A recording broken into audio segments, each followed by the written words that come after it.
ஸ்ரீமதே ராமானுஜாய நமஹா. இதுவரையிலும் ஸ்ரீபாஷ்யத்தில் முதல் அத்தியாயத்தை பார்த்துள்ளோம்.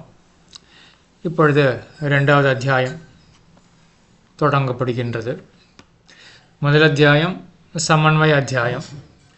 வேதாந்தங்களில் எங்கெங்கெல்லாம் ஜெகத் காரணத்தை பற்றி பேசப்படுறதோ அவ்விடங்களெல்லாம் பரமாத்மாவை தான் சொல்லுகின்றன. அதாவது ஜகத்துக்கு காரணம் சித்தை காட்டிலும் அச்சித்தை காட்டிலும் வேறுபட்டிருக்கின்ற பரமாத்மா தான் அப்படின்றது ஸ்தாபித்தாயிருக்கு முதல் அத்தியாயத்தில், சமன்வய அத்தியாயத்தில். ரெண்டாவது அத்தியாயம் அவிரோத அத்தியாயம். பகவான் தான் ஜகத்துக்கு காரணம் அப்படின்னு சொல்ல இருக்க முடியாது அப்படின்னு விரோதம் எழ அதை சமணம் படுத்தக்கூடிய, அதாவது அந்த விரோதத்தை போக்கக்கூடிய அத்தியாயம் தான் ரெண்டாவது அத்தியாயம் அவிரோத அத்தியாயம். ரெண்டு விதமான விரோதம் உண்டு அப்படின்னு முன்னாடி அதெல்லாம் பார்த்துள்ளோம்.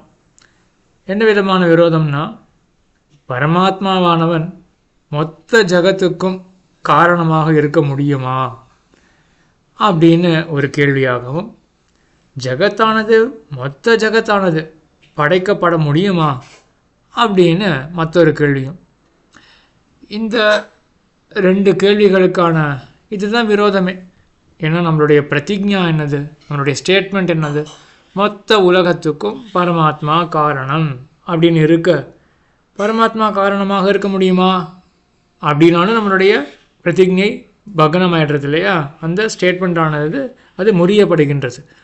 அதே போல் முதல்ல மொத்த உலகமும் படைக்கத்தக்கதா நித்தியமாகவே சில பொருள்கள்லாம் இருக்கே, படைப்புக்கு விஷயமாகாத பொருள்கள் எல்லாம் இருக்கே அப்படின்னாலும் நம்மளுடைய அந்த ஸ்டேட்மெண்ட் ஆனது தவறாக ஆகிடும் இல்லையா. மொத்த உலகத்தையும் பகவான் படைக்கிறான் அப்படின்ற ஸ்டேட்மெண்ட் தவறாயிடும்.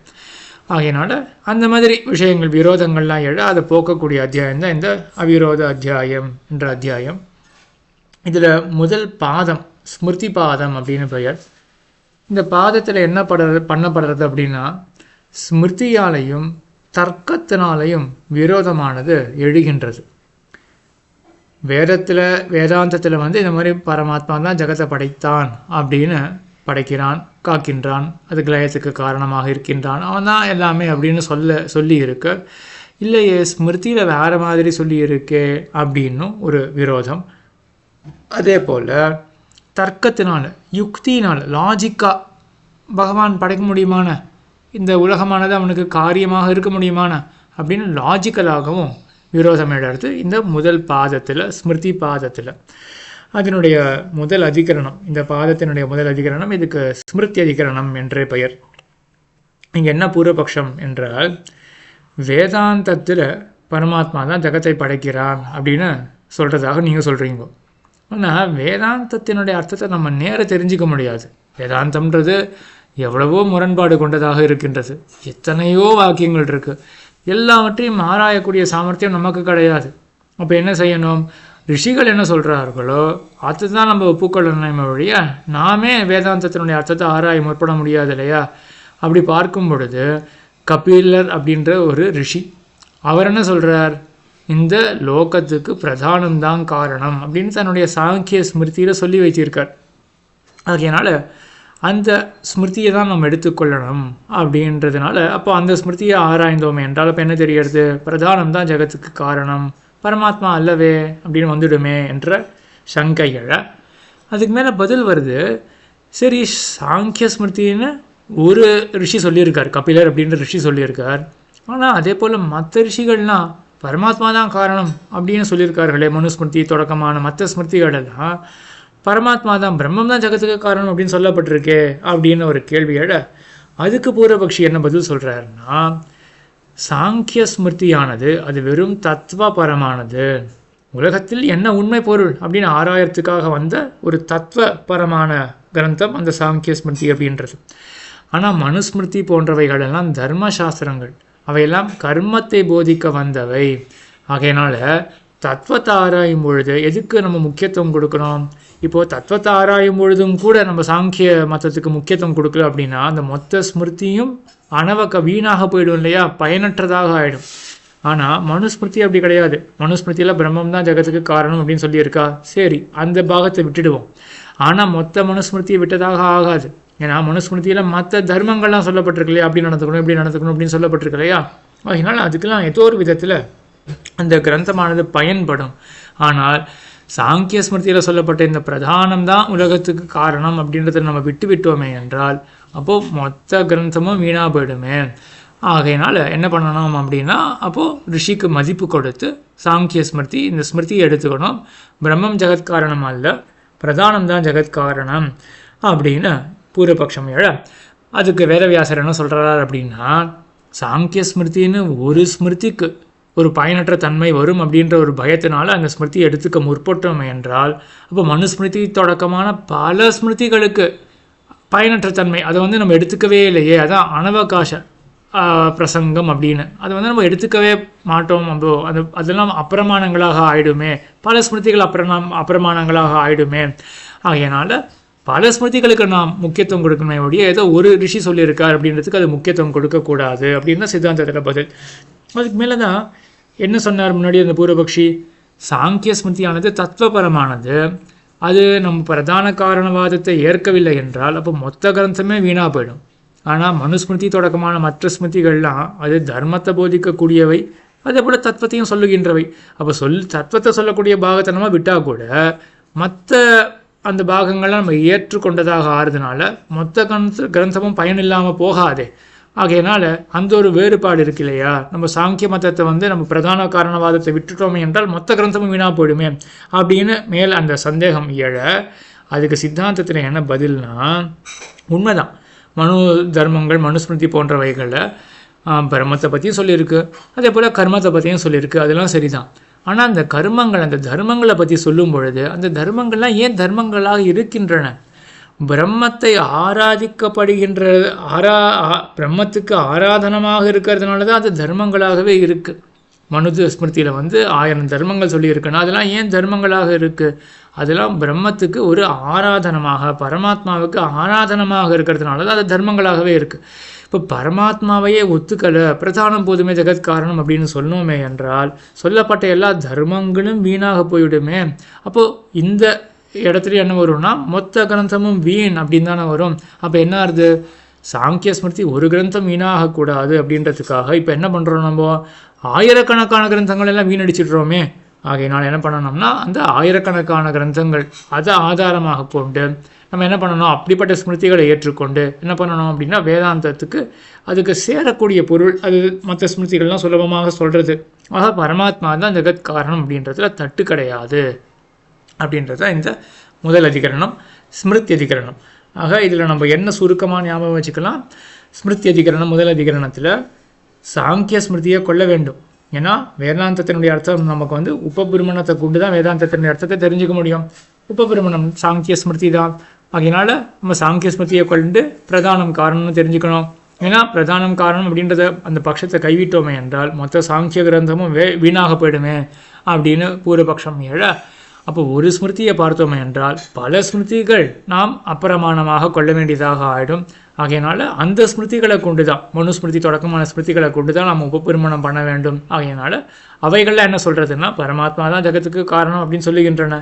ஆகையினால பரமாத்மா தான் ஜெகத்துக்கு காரணம் அப்படின்றது இது முதல் அதிகரணம். அதுக்கப்புறம் ரெண்டாவது அதிகரணம் யோக பிரத்யுக்தி அதிகரணம் அப்படின்னு. முதல் அதிகரணம் ஸ்மிருதி அதிகரணத்தில் சாங்கிய மதம் சாங்கிய ஸ்மிருதியானது நிராகரிக்கப்பட்டது. ரெண்டாவது அதிகரணம் யோக பிரத்யுக்தி அதிகரணம். இந்த மதத்தில் இந்த அதிகரணத்தில் யோக மதமானது நிராகரிக்கப்படுறது. யோக மதம் அப்படின்றது ஹிரண்ய கர்ப்பர் பிரம்மா சொன்ன மதம் யோக மதம் அப்படின்றது. அதுக்கு பாஷ்யம் தான் பதஞ்சலி முனிவர், இல்லை ஒரு அது யோக சூத்திரம்ன்றது தனி, அது பதஞ்சலி முனிவருடைய சூத்திரங்கள். அதெல்லாம் பிரம்மா சொல்லி தான் வந்திருக்கிறதா தெரிகிறது. ஏன்னா ஸ்ரீபாஷ்யத்தில் இதெல்லாம் பிரம்மா சொன்னதாக தான் இருக்குது. இந்த யோக மதமானது பிரம்மா சொன்னது.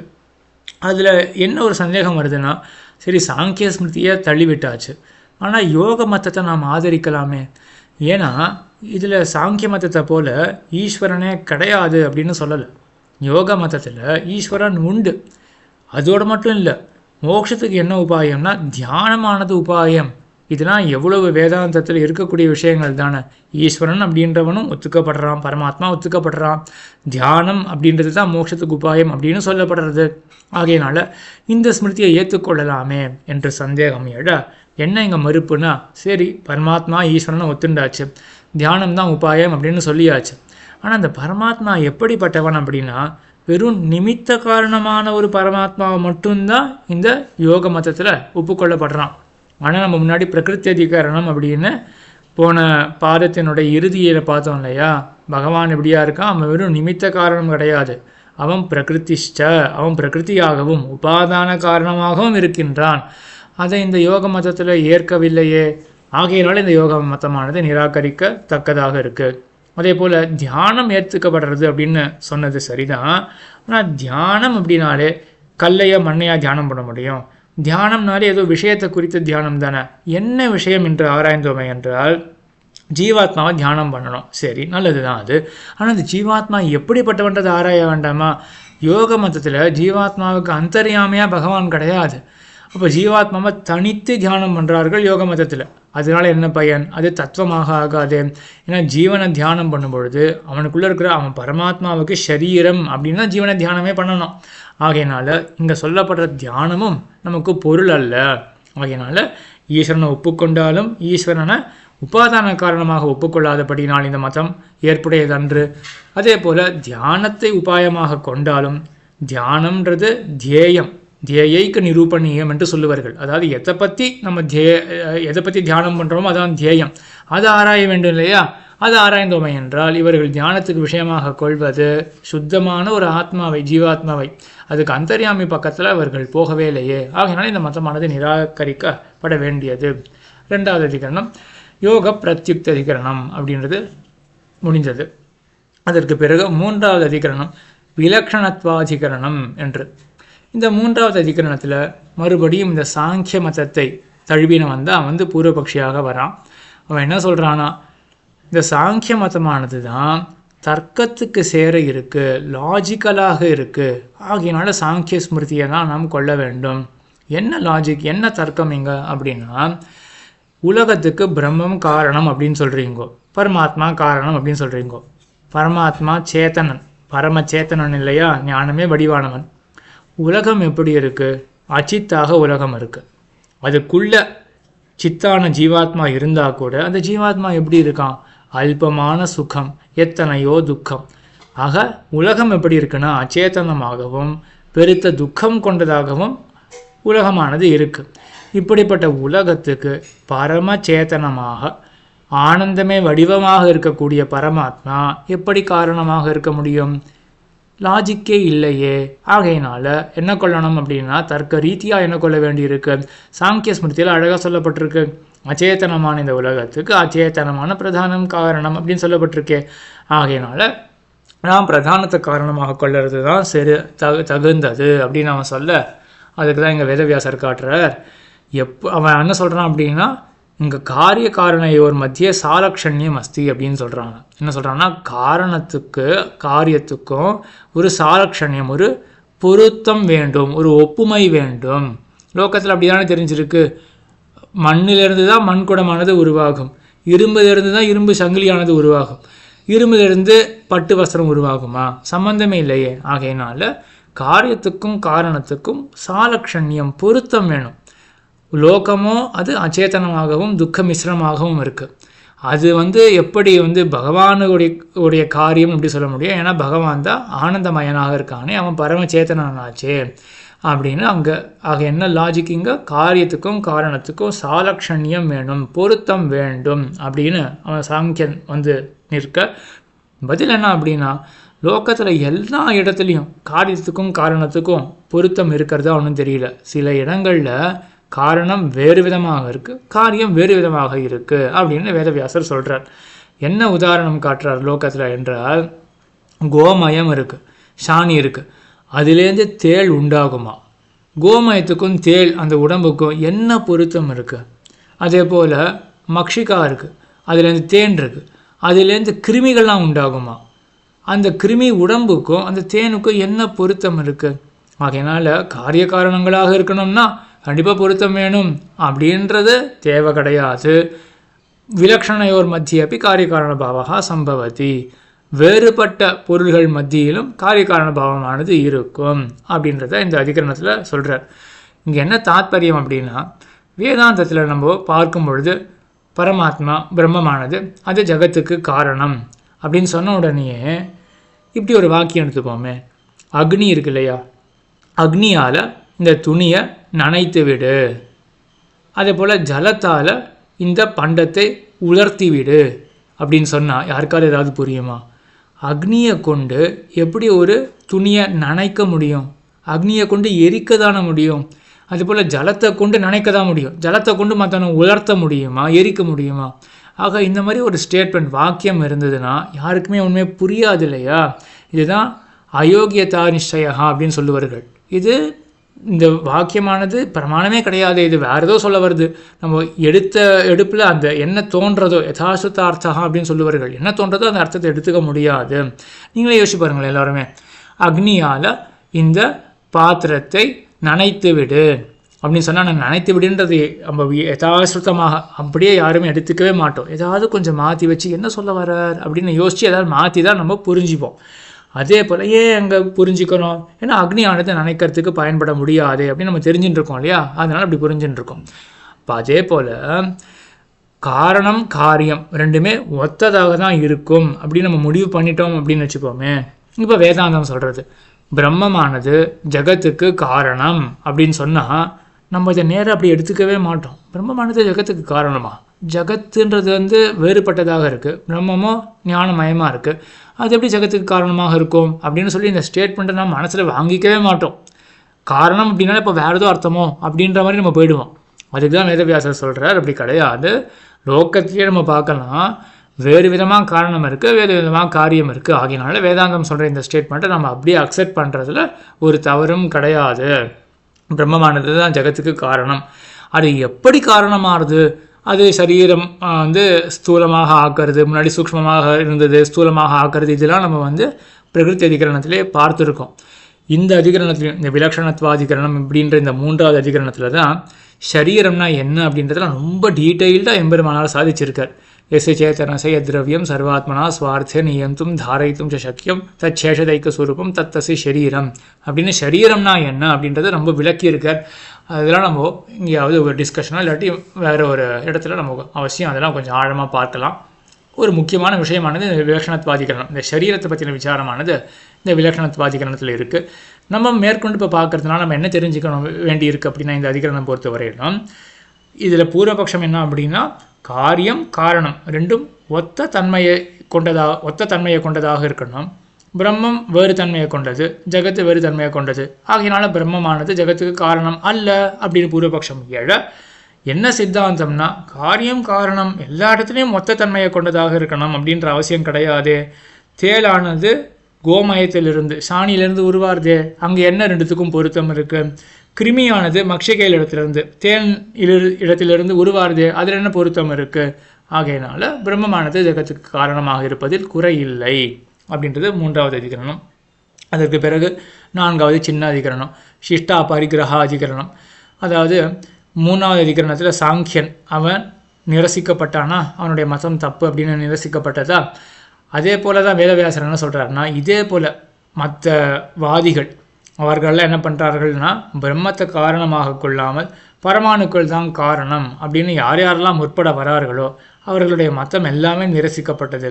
ஏன்னா அடிப்படையில் என்னென்னா, எல்லாருமே என்ன பண்ணுறார்கள்னா, தாங்களே ஒரு தர்க்கத்தை யோசித்து தங்களுடைய புத்தியை கொண்டு யோசித்து உலகத்துக்கு என்ன காரணம் அப்படின்னு கண்டுபிடிக்க பார்க்குறார்கள்.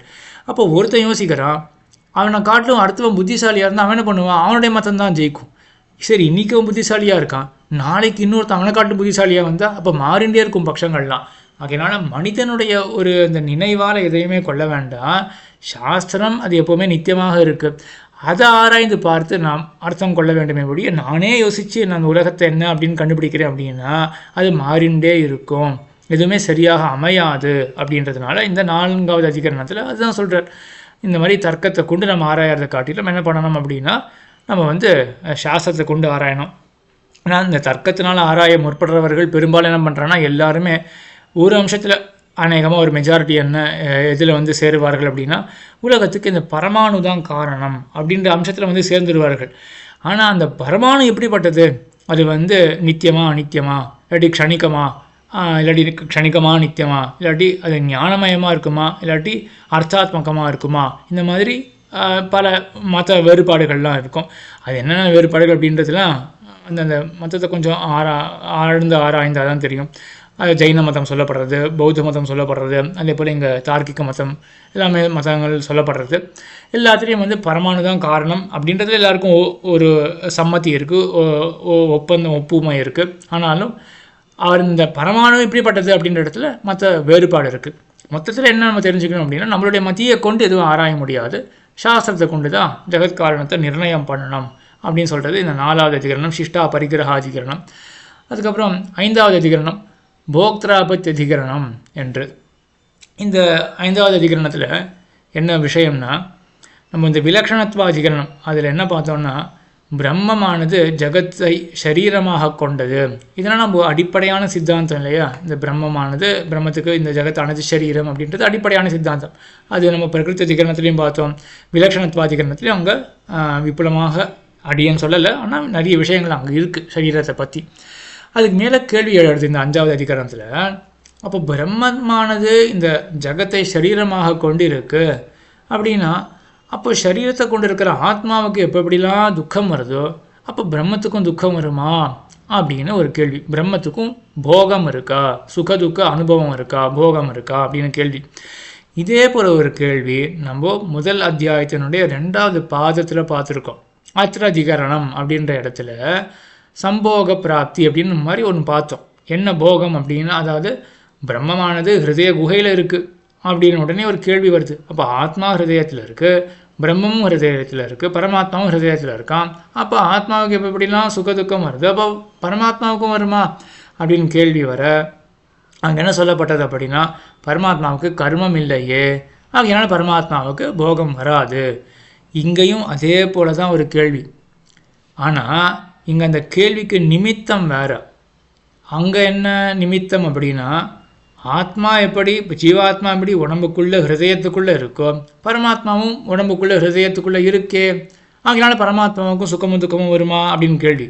இங்கே அத்தோட மட்டும் நிற்கலை. இங்கே எப்படி ஆத்மாவுக்கு சரீரமாக இந்த உடம்பு இருக்கோ, அதே போல தானே பகவானுக்கு இந்த உலகமே சரீரம்னு சொல்லப்பட்டாச்சு.